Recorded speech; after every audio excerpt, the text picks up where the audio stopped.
Hello everyone, my name is Sir Comix and welcome to my review of the Civil War comic event, issue numbers 1 through 7, running from 2006 to 2007.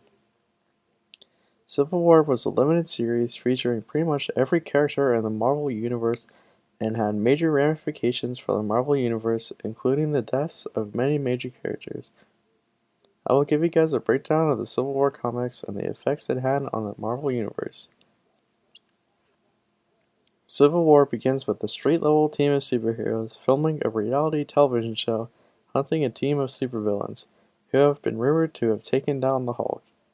Even though they are way out of their league, they fight anyway, hoping for good ratings.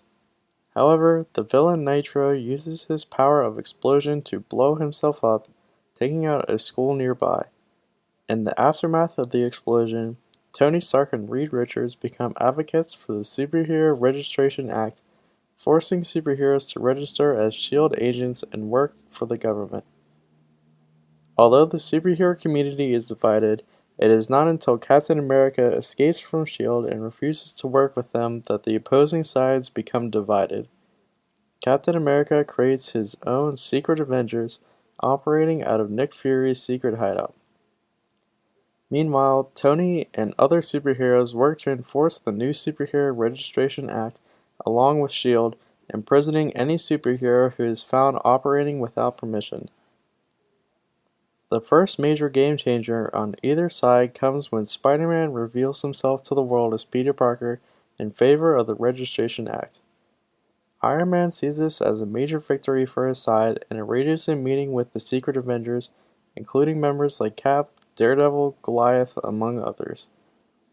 At this meeting, Cap depowers Iron Man's suit, causing a brawl between the two sides. Iron Man pulls out his secret weapon, Thor, who comes in on Iron Man's side. However, Thor goes too far, killing Goliath in the fight. Clearly not himself, the superheroes realize that this was just a clone of Thor, created by Hank Pym, Richards, and Stark. Goliath's death would prove to be a major turning point. Several superheroes begin switching sides, seeing the possible outcomes if they continue to fight any longer, most notably Spider-Man, and causing the breakup of the Fantastic Four. Parker leaves Tony Stark's side but is hunted down by a team of supervillains called the Thunderbolts.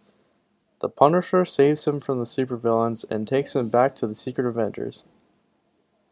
Cap devises a plan to break into Project 42, which is the negative zone where they hold the superheroes who have been operating illegally. Using the Punisher and hulking as a shapeshifter to infiltrate the base, they steal plans that Stark and others have created. The Secret Avengers then infiltrate Project 42, being met by Stark and his team of superheroes, revealing double agents on both sides. The two sides begin to battle, and Cloak takes the fight to Midtown, where Cap sees the destruction that his battle has created and turns himself in. Following the battle, the 50-state initiative comes into full effect, where superheroes registered through S.H.I.E.L.D. operate in all 50 states, keeping America safe. However, the ramifications of Civil War are seen in following issues, including the death of Captain America by Crossbones, Aunt May's death in Amazing Spider-Man number 539, and Tony Stark becoming the director of S.H.I.E.L.D. Most audiences are split on their feelings towards Civil War, mostly due to the ending, with Cap just all of a sudden giving up on everything he has fought so hard for, but Civil War works best because the reader is conflicted. At first, I was totally on Stark's side, especially after a school of children gets blown up.